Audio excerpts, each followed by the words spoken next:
Good morning students.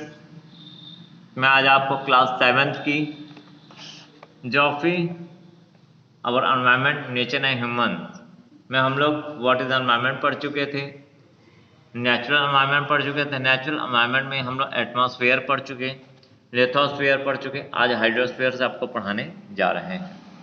Hydrosphere, the total volume of water reserve on the earth is known as hydrosphere, यानी पृथ्वी पर जो संपूर्ण जल का जो क्षेत्र पाया जाता है उसे हम लोग हाइड्रोस्फीयर कहते हैं। Water exist naturally in the 3 different form.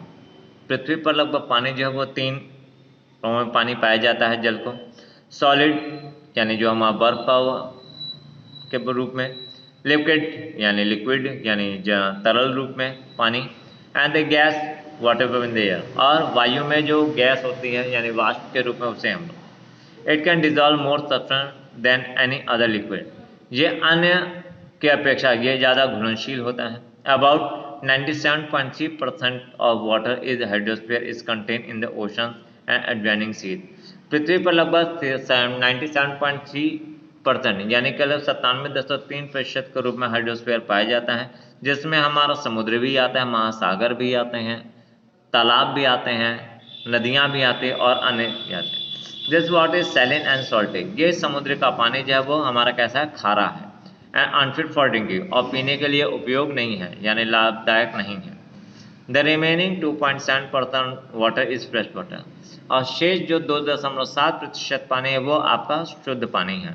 Of this, इसके अपेक्षाकृत 2.04% form of the glacier mountain, इसके अपेक्षाकृत 2.04% पानी जो है वो हमारा ग्लेशियर्स के रूप में है। और पोलर रीजन ये भी बर्फ का ही क्षेत्र होता है। Only 0.66% is distributed over the content as river, stream, lake and ground water.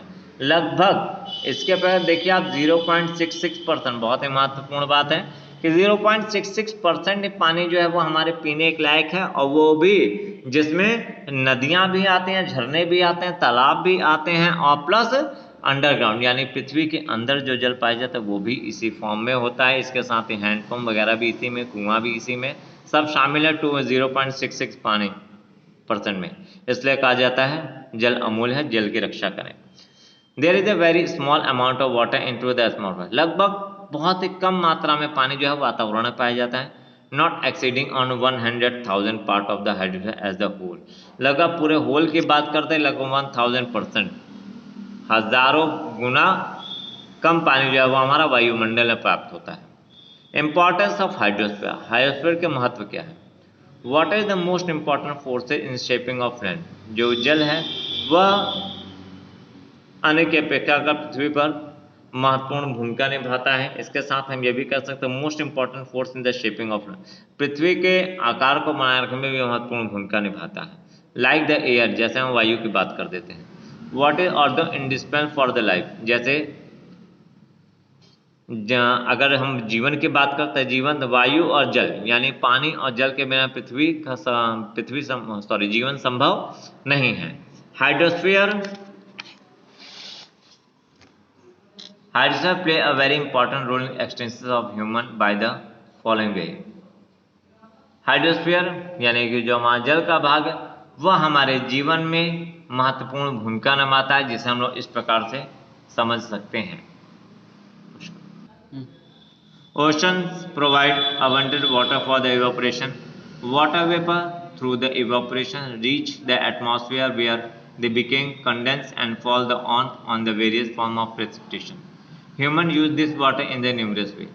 Ocean यानी जो हमारे महासागर हैं वे वातावरण में महत्वपूर्ण भूमिका निभाते हैं। इन्हीं के वाष्प यानी पानी भाप बनकर जो ऊपर जाता है उसी को वाष्प कहते हैं, इवेपोरेशन से। Water vapour through the evaporate reach the atmosphere, ये आपका वाष्प के बनकर अब वातावरण में जाता है, वायुमंडल में जाता है, and will became the concern fall, और यह वापस पृथ्वी पर अनेक फॉर्म में आता है, यानी ओलों के रूप में भी आता है, बर्फ के रूप में भी आता है, या और बारिश के रूप में भी आता है। मनुष्य इन पानी का उपयोग अनेक प्रकार से करता है। Ocean water moderate temperature of the coastal region and establish moderate climate. Ocean water यानी समुद्र का पानी जो है वो वातावरण में जाकर हमारे कोस्टल तटीय क्षेत्र के तापमान को जो है बनाए रखता है। स्टाइल मॉडरेट क्लाइमेट, और हमारे क्लाइमेट जलवायु को भी मॉडरेट किए रहता है, यानी बहुत ज़्यादा गर्म न बहुत ज़्यादा ठंडा, यानी मिश्रित। Biological process can continue on the earth only long as water is available. All form of the life, plants and animals need water to stay alive. बल्कि यानी कि हमारा बायोलॉजिकल क्रियाओं को करने के लिए पृथ्वी पर पानी की बहुत महत्वपूर्ण भूमिका निभाती है। जैसे जीवन, मनुष्य का जीवन हो, चाहे पशुओं का जीवन हो, प्लांट्स पौधे और एनिमल, यानी सभी को जीवित रहने के लिए पानी की जरूरत होती है। Human settlement have the thrive in areas while fresh water in the plentiful. Such areas provide favourable condition for agriculture, animal husbandry and the industry. मनुष्य भी उन्हीं स्थानों पर रहना ज़्यादा पसंद करते हैं जहाँ पर क्या हो, साफ पानी हो, पीने के साधन हो, अथवा पानी की पर्याप्तता हो, प्लेंटीफुल हो, यानी चारों तरफ से उनकी आवश्यकता पूर्ति उनको आपका सच एरिया, जैसे वहाँ पर उनको रहने लायक जलवायु प्राप्त होती रहे, खेती कर सकें, जानवरों को पाल सकें और उद्योग लगा सकें। All water bodies also provide cheap transport for huge and bulky quantities of commodities from one country to another। यानी जहाँ पानी का क्षेत्र था उसके द्वारा हमको वस्तुओं को एक स्थान पर दूसरे स्थान पर ले जाने में कम पूंजी की जरूरत होती है। सरलता से हम अपने वस्तुओं का आदान प्रदान कर सकता है। बुल्क क्वांटिटी ऑफ कमोडिटीज, यानी जरूरत की चीज़ों को एक देश से दूसरे देश पहुंचाया भी जा सकता है। अगला आपका करण आता है इसी में बायोस्फीयर। बायोस्फीयर क्या है? The narrow belt of living organism is called a biosphere. The biosphere is that part of the earth which support life and is inhabited by living beings. However, life is possible in the narrow zone where the atmosphere, the lithosphere and the hydrosphere come in the contact with one another. Hence, the biosphere is often defined as the contact zone of atmosphere with the combined surface of lithosphere and hydrosphere. This includes the lower atmosphere and the lithosphere hydrosphere. To the depth below which there is no life. The functional units of the biosphere are the ecosystem. Narrow belt यानी पृथ्वी पर चारों ओर जो जीवन पाया जाता है, living organism पाए जाते हैं, उन्हीं को हम लोग बायोस्फीयर कहते हैं। यानी सभी जीव प्राणी जो है वो बायोस्फीयर के ही अंग हैं। The biosphere part of the earth है। बायोस्फीयर भी हमारे पृथ्वी का एक अंग है जिसके द्वारा भी सपोर्ट लाइफ, जो जीवन को स्थायित्व बना कर रखता है, एंड हैबिटेट लिविंग बीइंग, और यही जीवन आपका लिविंग बीइंग भी कहलाता है। इसके बाद life is possible on the narrow zone where the atmosphere and the lithosphere and hydrosphere come into contact with one other. इसके साथ जीवन वहीं पर संभव है जहां पर एटमॉस्फेयर, लिथोस्फेयर, हाइड्रोस्फेयर सब एक दूसरे के संपर्क में हों। यानी अगर तीनों एक दूसरे के संपर्क में नहीं होंगे तो वहां पर जीवन संभव नहीं होगा। यानी सिर्फ पानी होगा तो वहां मनुष्य कैसे रहेगा, पेड़ पौधे कैसे उगेंगे, जानवर कैसे रहेंगे, मनुष्य कैसे रहेगा। यानी कोई एक कम हो गया तो वहां पर एक हमारा वो बायोस्फीयर नहीं बनता है। Hence, the biosphere often defined as the contact zone with the combined surface of lithosphere and hydrosphere.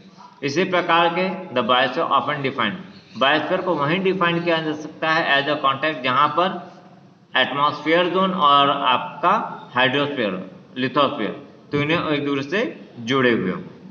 The include, इसके साथ इसमें शामिल है this include the lower atmosphere, यानी कि वातावरण का निचला स्तर, एंड द लिथोस्फीयर और हाइड्रोस्फीयर इन द डेप्थ, यानी हमारा हाइड्रोस्फीयर काफी नीचे गहराई तक प्राप्त है जहां पर जीवन संभव हो सके। The functional unit of biosphere are the ecosystem, ये जो क्रियाएं हैं इनकी इकाई जो है वो इकोसिस्टम कहलाती है। Organisms in biosphere depend upon one another and each likewise depends on physical environment in which it struggles for its life. Thus, all organisms are interrelated with one another. The science that studies the interrelationship among the various organisms in relation to their environment is known as ecology. Organism जो जीवाश्म में है हमारे biosphere के, वो पूर्णतः आश्रित एक दूसरे के ऊपर आश्रित हैं। जैसे वाइज depend on the physical environment, जैसे वाइज है वो अपनी भौतिक वातावरण पर निर्भर करता है, in which is struggle for the life, ताकि उसको जीवन के लिए परिश्रम करना। इस प्रकार से ऑल ऑर्गेनिज्म इंटरलेट, इसके प्रकार से सभी जीवाश्म एक दूसरे के संपर्क में और एक दूसरे की जरूरत होती है। द साइंस दैट स्टडी, वह विज्ञान जो इसके बारे में अंतर रिलेशन, उनके आंतरिक संबंध के बारे में वेरियस ऑर्गेनिज्म, अनेक प्रकार के ऑर्गेनिज्म के संबंध को दर्शाता है वातावरण के, उसी को हम लोग इकोलॉजी कहते हैं या इकोसिस्टम कहते हैं। ह्यूमन एंड बायोस्फीयर, और ह्यूमन और बायोस्फीयर क्या है? Human are closely related to biosphere, मनुष्य जो है वो उसका पूरा संबंध आपका बायोस्फीयर होता है। For the extension for the following, जो इस प्रकार से उनके साथ संबंध स्थापित करता है। क्या क्या?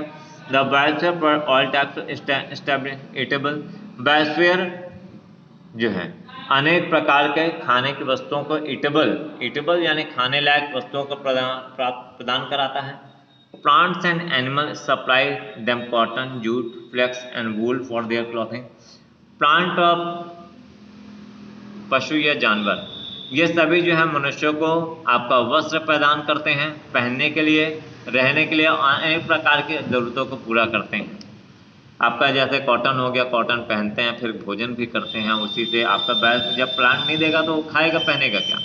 ठीक है, इन्हीं से हम कपड़े भी बनाते हैं, इन्हीं से हम कागज भी बनाते हैं। ठीक है, they get timber, gum, rubber, colour, herbs and wood pulp for making paper from forest. इसी के द्वारा हम आपके टिम्बर्स के कार्यों को पूरा करते हैं, यानी घर बनाने के लिए काम करते हैं। इन्हीं से हमको गम मिलता है यानी चिपकाने वाला पदार्थ मिलता है, इन्हीं से हमको रबड़ मिलते हैं, इन्हीं से हमको रंग मिलता है। अनेक प्रकार के जरूरतों को पूरा हम इन्हीं प्लांट्स के द्वारा ही करते हैं। The biosphere supplies raw material to their industries establishment by them, और ये बायोस्फीयर हमारे उद्योगों को कच्चे माल भी प्रोवाइड कराते हैं, और इसके साथ ही इंडस्ट्री एस्टेब्लिश, जिसके द्वारा हमारे उद्योग जो है वो संचालित किए जाते हैं। इसके आगे का भाग जो इकोसिस्टम, वो हम लोग अगली कड़ी पढ़ेंगे। तब तक के लिए धन्यवाद।